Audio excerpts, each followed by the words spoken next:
예수님께서 십자가에 돌아가신 후에 3일 만에 부활하셨습니다. 예수님께서는 부활하셨지만 예수님의 제자들은 부활의 예수님을 믿지 못했습니다. 그래서 지난주 설교할 때 부활의 예수님을 첫 번째 만났던 증인이 누구였습니까? 막달라 마리아였습니다.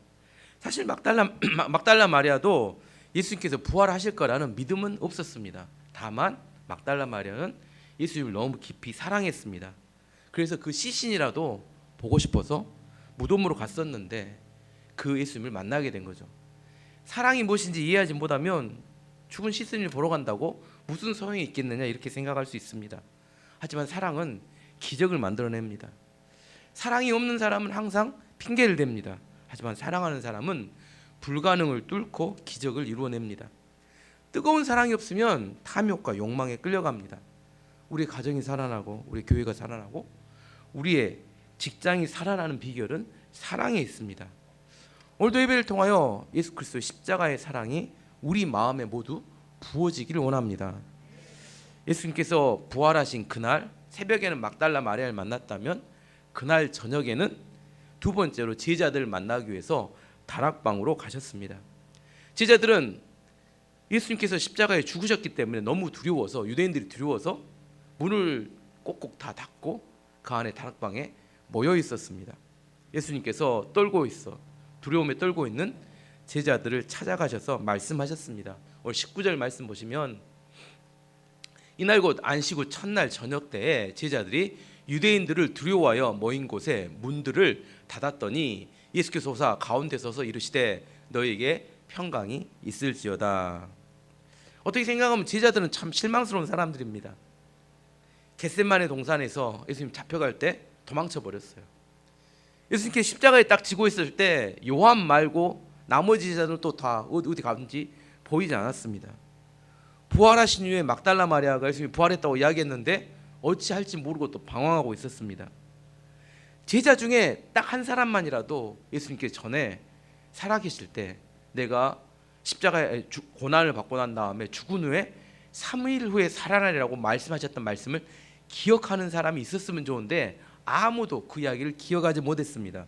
마태복음 16장 21절 말씀 보시면 예수님이 전에 말씀하신 이야기입니다. 이때로부터 예수 그리스도께서 자기가 예루살렘에 올라가 장로들과 대제사장들과 서기관들에게 많은 고난을 받고 죽임을 당하고 제3일에 살아나야 할 것을 제자들에게 비로소 나타내시니 이미 여러 차례 이야기를 하셨는데 아무도 기억하지 못했다는 겁니다. 예수님께서 이렇게 두려워 떨고 있는 제자들에게 나타나셔서 하셨던 말씀 뭐예요? 책망하지 않으셨어요. 너희에게 평강이 있을지어다.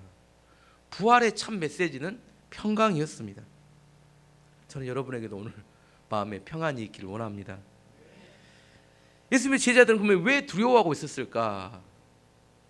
3년, 그 이유는 세 가지인데 첫 번째는 3년 동안 스승이라고 따라다녔던 예수님이 갑자기 붙잡혀서 죽으시는 겁니다. 제자들이 생각했어요. 예수님도 죽었는데 우리들이 잡히면 딱 죽겠구나. 죽음에 대한 공포. 뭐예요? 죽으면 끝이다. 이런 생각이 마음에 들었다는 겁니다. 죽음에 대한 공포가 그들로 하여금 두려움 속에 있게 만들었습니다. 두 번째는 예수님의 사역에 대해서 전혀 이해하지 못하고 있었다는 겁니다. 예수님께서 무능력해서 예수님께서 힘이 없어서 잡혀서 죽으셨다 이렇게 생각한 겁니다. 예수님 왜 십자가에 달려서 죽으셨어요? 우리를 구원하시기 위해서 일부러 잡혀서 죽으신 겁니다. 빵을 만들 때 거기에 효모균, 우리 이스트라고 하죠. 이스트를 집어넣습니다. 그러면 빵이 맛있게 이렇게 부풀어 올라와요. 예수님도 마찬가지로 죽음을 이기시기 위해서 죽음 안으로 들어가셨습니다. 근데 제자들은 영적인 것을 이해하지 못하니까 두려워하고 있었던 겁니다. 세 번째는 아까 말했던 것처럼 예수님께서 죽으신 후에 십자가에 죽으신 3일 만에 부활하실 거라고 여러 차례 말씀하셨는데 뭐하지 못해요? 기억하지 못합니다. 설교를 들어도 약속의 말씀을 듣기는 하지만 기억하지 못하면 두려움 속에 살아가게 됩니다. 마찬가지입니다. 제가 전하는 말씀을 듣고 묵상하고 순종할 때 두려움에 벗어나 평안할 수 있습니다. 근데 말씀을 들을 때도 듣고 싶은 이야기만 듣고 들은 다음에 다 잊어버리면, 그리고 자기 생각대로 살아가면 두려움에서 벗어날 수가 없습니다. 예수님은 크게 보여야 돼. 예수님이 크게 보이면 두려움에 이길 수 있는데, 자기 앞에 있는 문제가 크게 보이면 두려움에 사로잡힐 수밖에 없습니다. 문제에 빠지게 되면 두려움 속에서 움츠러들게 됩니다. 제자들처럼 자작방 안에 들어가서 문을 꼭꼭 닫고 안에 있었어요. 왜요? 무서워서 문장고 안에 들어가 있습니다. 나오지 않아요. 예수님께서 이렇게 숨어있는 제자들을 향해서 이렇게 말씀하셨습니다. 21절 말씀 보시면 예수께서 또 이르시되 너희에게 평강이 있을지어다 아버지께서 나를 보내신 것 같이 나도 너희를 보내노라. 무슨 의미입니까? 밖에 못 나가면 죽음의 사자가 너희를 죽일 거라고 생각하기 때문에 문 꼭꼭 닫고 안에 있지 말고, 하나님께서 나를 보내신 것 같이 나도 너희를 보내노니 제발 용기를 가지고 밖으로 나가라, 이런 의미입니다. 안에만 있지 말고. 두려움에 사로잡히는 사람은 밖에 나가면 죽는다고 생각합니다. 방에 꼭 갇혀서 뭐예요? TV 보고 게임하고 유튜브 보면서 안 나가요. 왜? 두렵기 때문입니다. 나가서 사람도 만나지 못하고 그냥 숨어 있는 그 자체로 머물러 있습니다. 그러면 어떻게 하면 두려움에서 벗어나 평안을 얻고 방문을 열고 세상으로 나갈 수 있을 것인가? 우리가 당면한 문제, 우리가 두려워하고 있는 그 문제보다 더 큰 존재를 만나야 합니다. 그게 바로 오늘 부활하신 예수 그리스도를 만난 사람은 문을 열고 나갈 수 있습니다. 죽음이 두렵다면 죽음을 이기신 예수 그리스도를 만나야 죽음의 두려움에서 벗어날 수 있게 됩니다. 이 시대는 두려움과 공포의 시대입니다. 불안의 시대예요. 믿음이 없는 세대입니다. 무엇만 믿고 살아요? 자기 자신을 믿고 삽니다. 성도들도, 원래 교회를 다니는 성도들은 누굴 믿어야 돼요? 하나님 믿고 예수 믿고 말씀 믿어야 되잖아요. 그런데 자기가 믿을 말씀을 자기가 선택합니다. 결국 누구를 믿는 거예요? 자기 자신을 믿는 겁니다. 자기에게 이익이 되면 그걸 받아들이고 손해가 될 거면 거절해 버립니다. 이게 문제는 뭐냐면 믿음이 없는 건 아닙니다. 하지만 두려움을 이길 수 있는 믿음이 못 됩니다. 왜? 자기가 선택했으니까. 자기가 두려움 문제를 이길 수 없어요. 우리는 어떻게 이겨요? 예수 그리스도와 하나님을 통해서 이길 수 있는데, 내가 뭐든지 믿을 걸 결정하기 때문에 절대로 두려움을 이길 수 없습니다. 믿음이 없는 건 아니에요. 하지만 항상 두려움 가운데 살아갑니다. 하나님을 믿지 않기 때문에, 예수를 믿지 않기 때문에, 하나님 말씀을 믿지 않기 때문에, 자기 자신을 믿고 살기 때문에, 교회를 다녀도 자기가 믿을 걸 결정하기 때문입니다. 예수님이 모여있을 때 제자 한 명은 없었어요. 누구였어요? 도마가 없었어요. 예수님께서 도마가 없는 틈에 왔기 때문에 10명이었죠. 12명이었는데 한 명은 죽고, 10명 제자가 도마가 딱 오니까 뭐라고요? 야, 우리가 부활하신 예수님을 만났어, 이렇게 이야기를 했습니다. 25절 말씀 보시면 다른 제자들이 10명이 제자들이면 그에게 이르되 도마에게 이야기합니다. 우리가 주를 보았노라 하니 도마가 이르되 내가 그의 손에 못자국을 보며 내 손가락을 그 못자국에 넣으며 내 손을 그 옆구리에 넣어보지 않고는 믿지 아니하겠노라 하니라. 무슨 의미예요? 제자들 10명은 우리가 분명히 보았다니까, 예수님이 봤어, 이렇게 하겠더니 도마가 나는 절대로 내 손가락으로, 예수님의 손가락에 이렇게 구멍 뚫린데 손가락을 넣어보고 옆구리에 손가락을 넣어보지 않으면 나는 못 믿겠다, 이렇게 이야기했습니다. 무슨 의미입니까? 도마는 예수님 믿지 않은 게 아닙니다. 믿긴 해요. 하지만 뭐 해야겠대요? 하는 거예요? 내가 직접 체험해보지 않으면 믿지 않겠다는 겁니다. 근데 중요한 이야기는 뭐냐면, 체험한 것은 믿음이 아닙니다. 체험은 과학이에요. 다 증명된 것을 믿을 필요는 없어요. 받아들이면 됩니다. 믿음이란 뭐예요? 어떤 사람이 전했을 때 내 안에 과학이 아니라, 증명된 게 아니라 내 안에 믿음으로 받아들인 걸 믿음이라고 합니다. 10명의 제자들이 힘을 주어서 이야기합니다. 분명히 우리가 부활하신 예수님을 보았다 증언하지만 도마는 절대로 받아들이지 않습니다. 예수님이 8일째 되는 날 다시 오시는데 일주일 동안 어떤 일이 있었어요? 일주일 동안 10명은 보았다. 도마는 뭐예요? 나는 체험해보지 않으면 절대 믿지 않겠다. 심각한 논쟁이 일주일 동안 계속 이어졌습니다. 그리고 예수님께서 8일째 된 날 다시 제자들이 모여있는 다락방에 방문하셨습니다. 26절 말씀 보시면 여드레를 지나서 제자들이 다시 집 안에 있을 때에 도마도 함께 있고 문들이 닫혔는데 예수께서 가운데 서서 이르시되 너희에게 평강이 있을지어다. 다시 한번 8일째 오셔서 다시 특별히 이번에는 도마에게 말씀하셨습니다. 27절 말씀 보시면 도마에게 이르시되 내 손가락을 이리 내밀어 내 손을 보고 내 손을 내밀어 내 옆구리에 넣어보라. 그리하여 믿음 없는 자가 되지 말고 믿는 자가 되라. 예수님께서 두 번째 오셔서 도마에게 네 손가락으로 내 옆구리와 손가락에 넣어봐라. 예수님께서 두 번째 제자들을 방문하신 이유가 무엇입니까?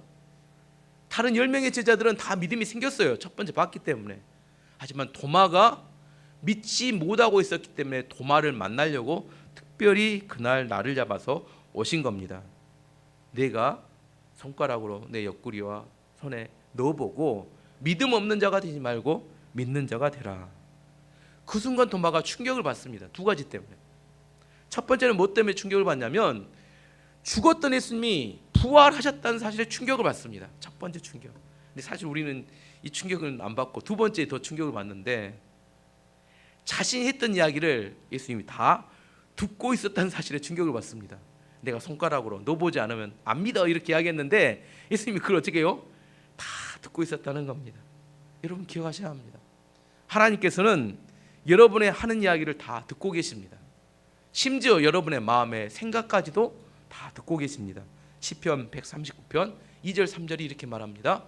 주께서 내가 앉고 일어섬을 아시고 멀리서도 나의 생각을 밝히 아시오며 나의 모든 길과 내가 눕는 것을 살펴보심으로 나의 모든 행위를 익히 아시오니. 부활하신 예수님을 만난 도마는 자신의 불신앙과 의심에 대해서 그날 회개합니다. 그리고 예수님 앞에 무릎을 꿇게 됩니다. 28절 말씀 보시면 도마가 대답하여 이르되 나의 주님이시오 나의 하나님이시니이다. 도마가 믿음의 고백을 합니다. 이 고백은 베드로가 마태복음 16장에 가이사라 빌립보에서 했던 고백과 동일한 고백입니다. 예수님이 제자들에게 물어봅니다. 너희는 나를 누구라 하느냐 이렇게 물어봤더니 베드로가 이렇게 대답합니다. 마태복음 16장 16절에 시몬 베드로가 대답하여 이르되 주는 그리스도시요 살아계신 하나님의 아들이시니이다. 이것을 도마는 이렇게 표현한 겁니다. 예수님은 나의 주님이시고 예수님은 나의 하나님이십니다. 저는 여러분에게 오늘 모두에게 이 믿음의 고백이 있기를 원합니다. 이 믿음의 고백을 하는 사람이 구원받는 성도입니다. 교회를 아무리 오래 다녔어도 이 믿음의 고백을 하지 못하면 구원받은 성도가 아닙니다. 교회는 문화가에 익숙해지고 좋아하는 사람이 다니기 때문에 다니는 것이 아닙니다. 도마는 그날 부활하신 예수님을 만남을 통하여 주님이 나의 주님이시고 살아계신 하나님이십니다라는 믿음의 고백을 하게 되었습니다. 요한복음이 계속 이야기하고 있는 믿음에 대한 이야기를 계속합니다. 요한복음 믿음의 책입니다. 요한복음 맨 마지막 부분에 사실 21장은 부록이고 오늘 20장이 마지막 부분인데 이 마지막 부분에 도마의 이 사건을 기록한 이유가 있습니다. 왜냐하면 앞으로 이 요한복음을 읽고 구원받을 성도들은 어떤 사람들이냐면 예수님을 보고 믿을 사람들이 아니라 믿었던 사람들이 내가 부활하신 예수님을 만났다고 고백하는 증언을 통해서 믿을 사람들이라는 겁니다. 예수님이 살아계실 때 믿었던 사람들은 예수님을 만났지만 그 후에 믿는 우리들은 누구를 통해서 믿어요? 내가 예수님을 만나고 예수님을 믿게 되었다고 증언하는 사람들의 말을 통해서 믿는 사람들이기 때문입니다. 예수님께서 죽음을 이기시고 부활하신 것을 믿지 못하는 사람들은 마지막 날에 예수님과 함께 부활하여 천국에 갈 수 없게 됩니다. 왜냐하면 성경은 계속 이야기합니다. 너희의 믿음대로 될 것이라고 이야기하기 때문입니다. 내가 예수님과 함께 죽고 부활하여 천국을 갈 것을 믿는 사람이 천국에 가게 됩니다. 그것을 로마서 6장 4절에서 9절에서 이렇게 이야기합니다. 그러므로 우리가 그의 죽으심과 합하여 세례를 받음으로 그와 함께 장사되었으니 이는 아버지의 영광으로 말미암아 그리스도를 죽은 자 가운데서 살리심과 같이 우리로 또한 새 생명 가운데 행하게 하려 함이라. 만일 우리가 그의 죽으심과 같은 모양으로 연합한 자가 되었으면 또한 그의 부활과 같은 모양으로 연합한 자도 되리라. 우리가 알거니와 우리 옛사람이 예수와 함께 십자가에 못 박힌 것은 죄의 몸이 다시 죽어 다시는 우리가 죄에서 종노를 하지 아니하려 함이니 이는 죽은 자가 죄에서 벗어나 의롭다 하심을 얻었음이라. 만일 우리가 그리스도와 함께 죽었으면 또한 그와 함께 살 줄을 믿노니 이는 그리스도께서 죽은 자 가운데 살아나셨음에 다시 죽지 아니하시고 사망이 다시 그를 주장하지 못할 줄을 알미로다. 아멘. 어떤 사람이 평안을 누릴 수 있느냐에 대한 이야기를 하고 있습니다. 죽음을 이기시고 부활하신 예수 그리스도를 믿는 사람이 평안을 누릴 수 있게 됩니다. 오늘 믿음에 대한 좀 이야기를 더 해보면 이 세상은 믿음을 기초로 세워져 있습니다. 그걸 뭐라고 이야기하냐면 세상에서는 신용사회라고 합니다. 신용사회. 가정해 보겠습니다. 10사람이 있어요. 10사람이 딱 앉아있는데 큰 다이아몬드 반지를 하나 갖다 놨습니다. 가격이 얼마나 될까요? 물어봤어요. 어떤 사람이 5천만 원에 그거 사겠습니다. 이야기했습니다. 옆에 사람이 뭐라면 저는 1억에 사겠습니다. 이야기했습니다. 또 저쪽에 있는 사람이 저는 2억에 사겠습니다. 이야기했어요. 2억에 낙찰이 됐습니다. 그럼 그 다이아몬드 이렇게 반지의 가격이 얼마예요? 그냥 2억이라고 믿는 겁니다. 원래는 아무도 몰라요. 아무도 거래를 안 해봤기 때문에. 근데 2억에 사가니까 뭐라고 해요? 그냥 믿을 뿐입니다. 그 2억입니다. 다른 이야기를 보면 최근에 몇 년 사이에 우리나라 아파트 가격이 많이 급상승했습니다. 제가 15년 전에 지금 살고 있는 아파트를 샀는데 그때가 3억이었습니다. 2년 전에 최고가가 10억을 넘었어요. 지금은 사랑방에 8억대로 나오고 있는데 과연 이 아파트의 가격은 얼마일까? 아파트 가격은 이렇게 결정된대요. 전체 아파트 중에서 1%가 거래가 된다고 합니다. 근데 거래되는 1%의 가격이 모든 사람이 그 아파트 가격으로 믿는데요. 거래를 안 해봤다니까요. 그냥 1%의 거래된 가격을 모든 사람이 받아들이고 믿어요. 차연 내가 사는 아파트는 15년 전에 새 아파트가 3억이었어요. 15년을 살았는데 지금이 8억이다니까요. 어느 게 진짜 가격입니까? 아무도 몰라요. 그냥 모든 사람들은 사랑방에 나와 있는 가격을 믿을 뿐입니다. 믿는다니요. 더 재밌는 이야기는 비트코인 같은 가상화폐입니다.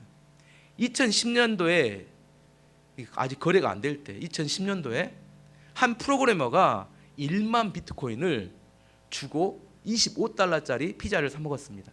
1만 비트코인을 주고. 지금은 1비트코인에 거의 4천만 원, 달러는 3만 달러 이 정도 됩니다. 그래서 25달러짜리 피자가 지금으로 환산하면 4천억, 3억 달러입니다. 얼마가 올랐냐면 13년 동안 1200만 배가 올랐습니다. 비트코인이. 비트코인은 실제 눈에 볼 수 있는 화폐가 아닙니다. 인터넷상에만 존재하는 화폐예요. 근데 사람들은 매일처럼 엄청난 양의 비트코인을 사고 팝니다. 뭐라고 생각해요? 있다고 믿고 사고 팔 뿐이라. 보셨어요 혹시? 아무도 본 적이 없어요. 그냥 인터넷상에 있다고 표시만 돼 있습니다. 어떻게 살아요? 믿고 그냥 사고 파는 것뿐입니다. 다른 이야기를 해보면 최근에 실리콘밸리 은행이라는 은행이 미국에서 파산했습니다. 문제는 적자가 아니었어요. 흑자가 나는 은행이 파산했습니다. 왜 파산했느냐? 그 은행에 문제가 있다고 소문이 나니까 하루에 수십조, 수백조의 돈을 예금자들이 인출을 해가니까 은행이 파산을 하게 됩니다. 이걸 뱅크런이라고 합니다. 뱅크런. 은행은 안전하다고 사람이 믿기 때문에 돈을 갖다 맡겨요. 은행은 자기 자본 비율이 10% 미만입니다. 90% 이상은 의예금하는 사람 돈을 가지고 다른 사람이 빌려주는 것이 은행입니다. 90%는 누구 돈이에요? 자기 돈이 아닙니다. 그런데 갑자기 예금자들이 불안해지니까 돈을 다 인출해가면 어떻게 돼요? 은행은 망하게 되는 겁니다. 은행은 뭘 기반으로 유지가 되고 있어요? 믿음이에요. 믿음. 믿음이 없으면 은행은 존재하지 않아요. 또 다른 이야기로 국가를 한번 예를 들어보겠습니다. 가상화폐는 탈중앙화가 목표입니다.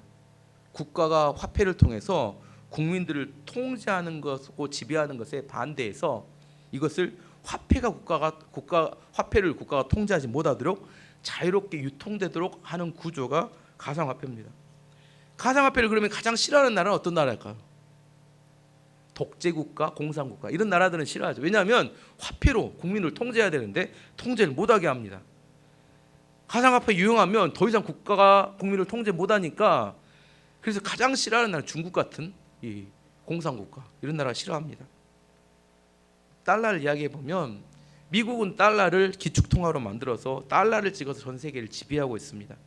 근데 지금 달러의 지배를 반대하는 나라들이 하나씩 늘어납니다. 중국, 러시아, 사우디아라비아, 브라질 이런 나라들이 이제는 달러가 아니라 중국의 위안화를 가지고 국제 결제하는 시스템을 만들자 이렇게 이야기합니다. 제가 여러 가지 이야기를 했는데 가상화폐, 달러, 중국의 위안화, 유럽의 유로화, 마지막 하나 한국의 원화, 이 화폐 중에서 앞으로 전 세계를 지배할 화폐는 어떤 걸까요? 이것은 믿음입니다. 진짜로 그 화폐가 전 세계를 지배하면 그 화폐를 사는 게 여러분 부자가 되는 지름길입니다. 부자가 되는 방법은 뻔합니다.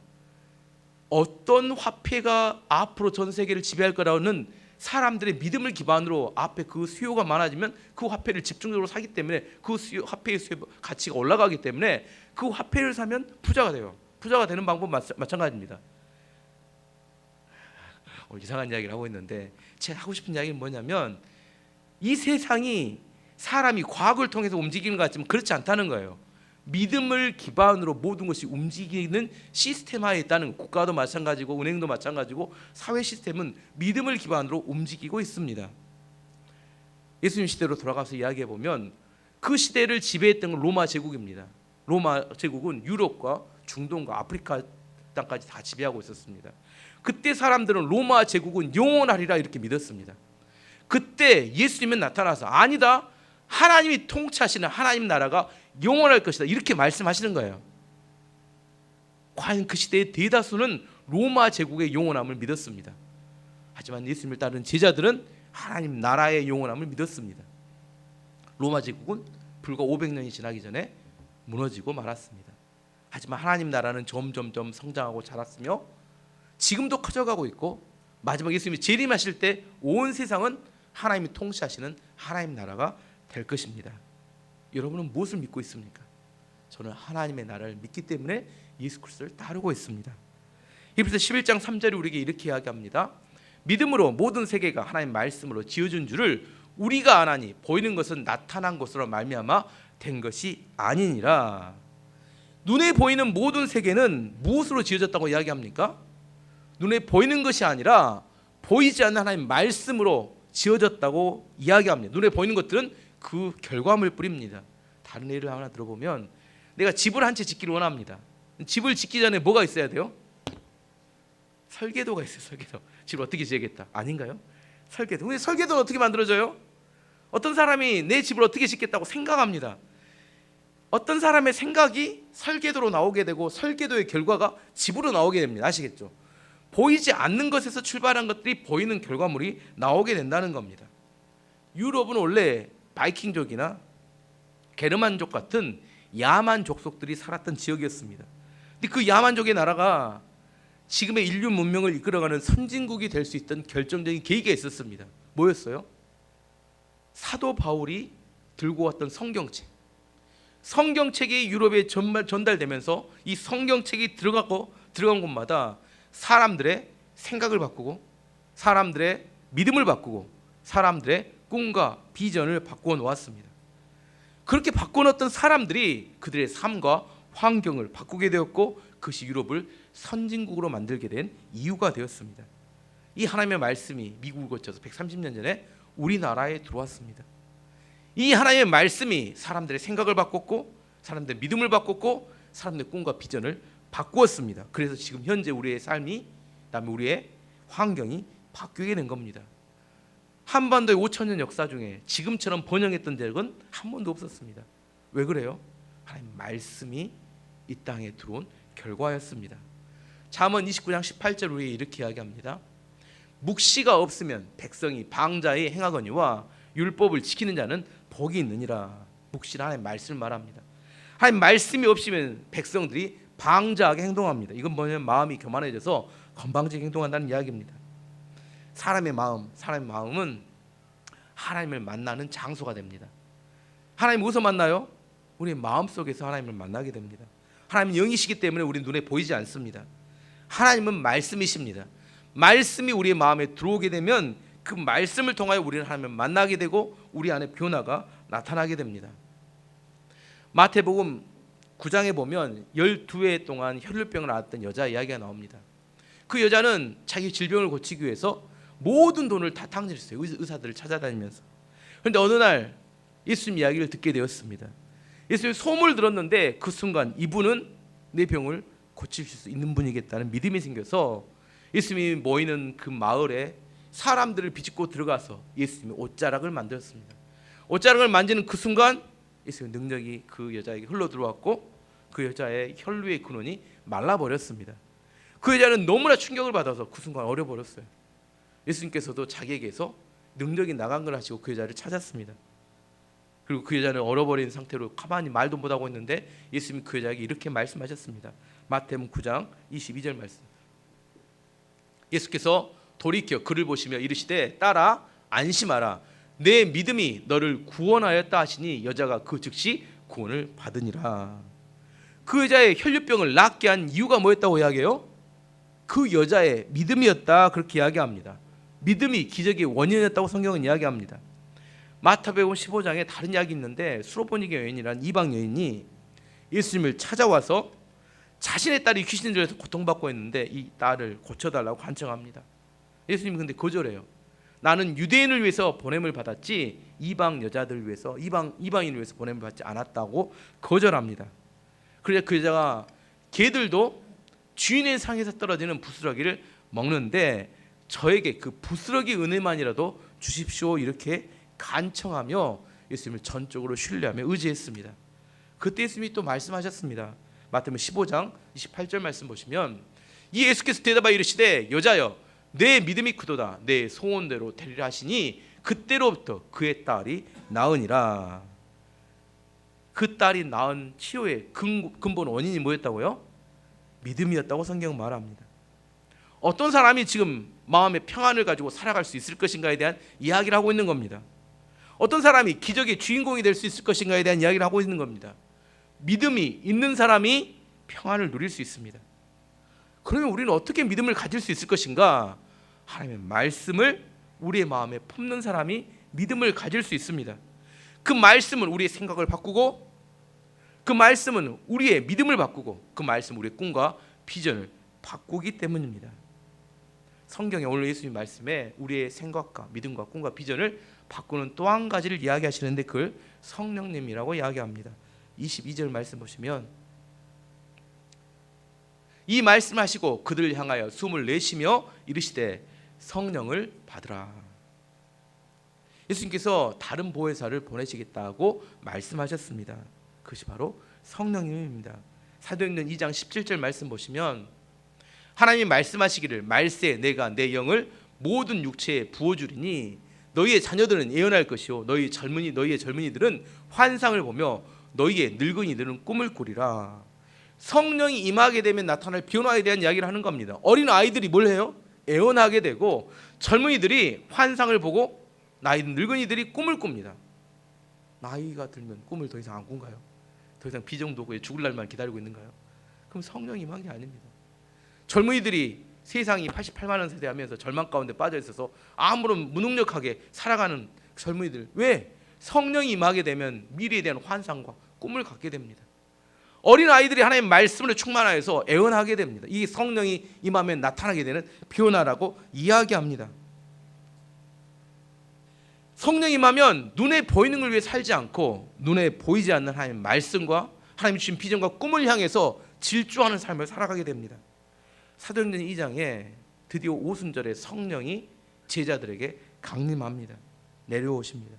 그들은 두려움에 떨고 다락방에 숨어있던 제자들에서 완전히 다른 사람으로 바뀌게 됩니다. 특별히 베드로, 예수님이 죽던 날, 십자가에 잡히시던 날 두려워서 3번 부인했던 베드로가 그의 마음속에 성령이 충만해지자 이제 수없이 많은 백성들 앞에 나가 설교합니다. 설교의 내용을 들어보면 사도행전 2장 32절 33절 말씀 보시면 베드로가 많은 군중 앞에 외치는 소리입니다. 이 예수를 하나님이 살리신지라 우리가 다 이 일의 증인이로다. 하나님이 오른손으로 예수를 높이심에 그가 약속하신 성령을 아버지께서 받아서 너희가 보고 듣는 이것을 부어주셨느니라. 지금 부활의 예수님을 통하여 성령이 오는 것을 이야기합니다. 36절 말씀 보시면 그런즉 이스라엘 온 집은 확실히 알지니 너희가 십자가에 못 박은 이 예수를 하나님이 주와 그리스도가 되게 하셨느니라 하니라. 38절 말씀 보시면 베드로가 이르되 너희가 회개하여 각각 예수 그리스도의 이름으로 세례를 받고 죄 사함을 받으라. 그리하면 성령의 선물을 받으리니. 더 이상 두려움에 떨던 베드로가 아니었습니다. 베드로의 설교는 권세가 있었고 거부할 수 없는 영향력이 있었고 그날 그 설교를 들었던 백성들 중에 3,000명이 회개하고 예수를 믿는 기적 같은 역사가 나타났습니다. 모든 시작이 어떻게 됐어요? 어떻게 이런 변화가 나타났습니까?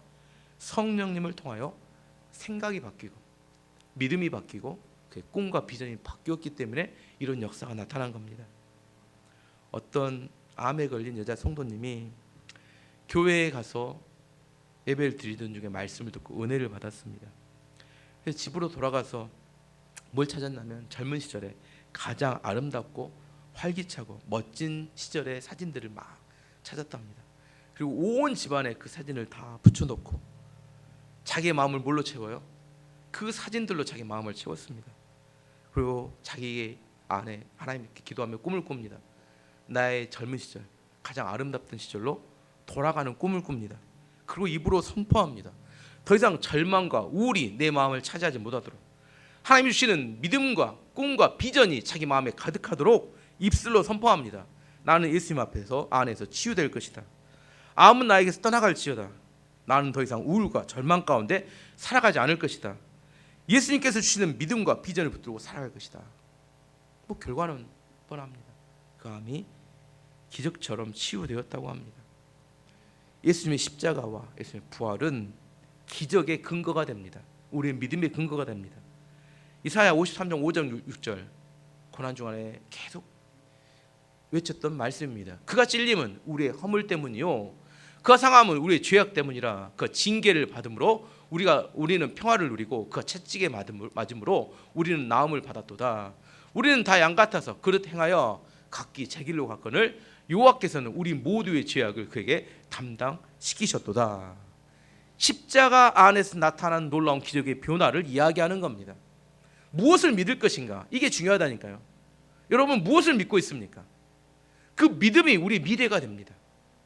예수 그리스도께서는 십자가를 통하여 우리의 모든 좋지 않은 쓰레기 같은 것들을 다 십자가에 못 박고 예수 그리스도의 온갖 좋은 것들을 다 우리에게 주시겠다고 약속하셨습니다. 이걸 믿고 이 믿음을 가지고 살아가는 사람은 하나님의 백성이라고 이야기합니다. 교회는 다니지만 도마처럼 예수님의 부활에 대해서 믿지 못하는 사람들이 너무 많다는 겁니다. 그 믿음으로는 두려움을 절대 이길 수 없습니다. 항상 두려움과 속에서 불안에 떨 수밖에 없습니다. 사도행전 2장 17절 말씀 다시 한번 읽어보면 하나님이 말씀하시기를 말세 내가 내 영을 모든 육체에 부어주리니 너희의 자녀들은 예언할 것이요 너희의 젊은이들은 환상을 보고 너희의 늙은이들은 꿈을 꾸리라. 성령님이 우리의 마음을 사로잡으면 그때부터 우리의 마음 가운데 말씀과 환상과 꿈이 우리 마음에 꿈틀거립니다.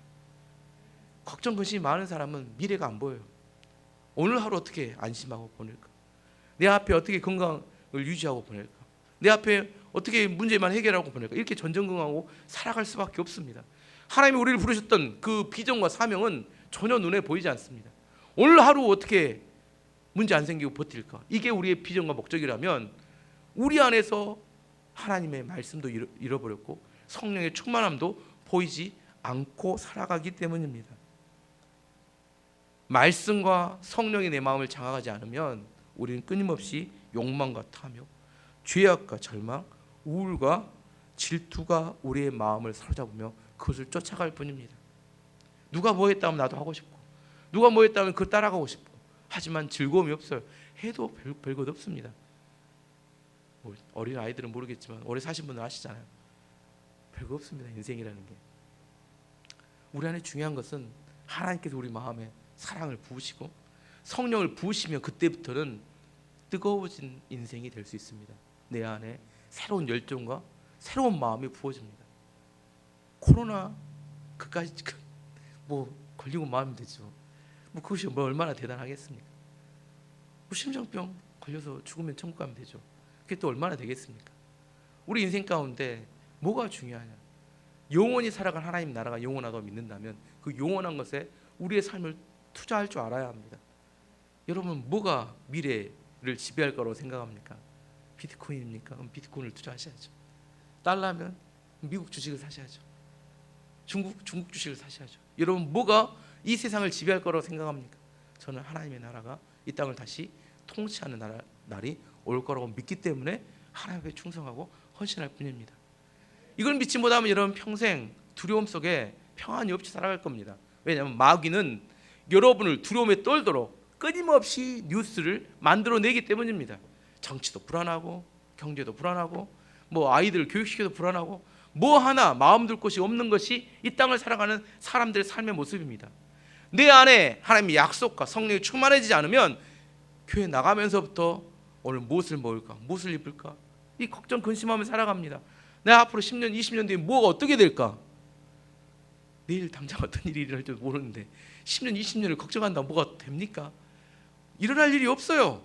오늘 하루 나에게 주어진 것에 감사하고 하나님께 영광 돌리며 주신 믿음을 가지고 확신 가운데 하나님이 나와 함께 하시는데 그 어떤 것이 나를 어떻게 하겠느냐고 믿는 믿음이 있을 때 세상에 나가 당당하게 말할 수 있습니다. 그때부터 우리는 평안 가운데 내가 하나님 주신 평안과 안식 가운데 누릴 수 있습니다. 오늘 하나님께서 여러분의 말씀하시는 마지막 메시지가 똑같습니다. 너에게 평안이 있을지어다. 여러분이 이걸 받아들이셔야 합니다.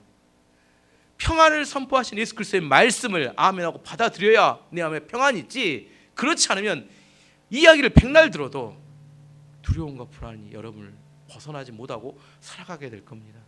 저는 여러분이 평안하기를 원합니다. 예수님이 주시는 평안 가운데 여러분이 안심하시고 오늘 하루 감사하며 영광 돌리고 오늘 집에 가시면 가족들과 함께 맛있는 거 드시고 행복한 시간 보내시기 바랍니다.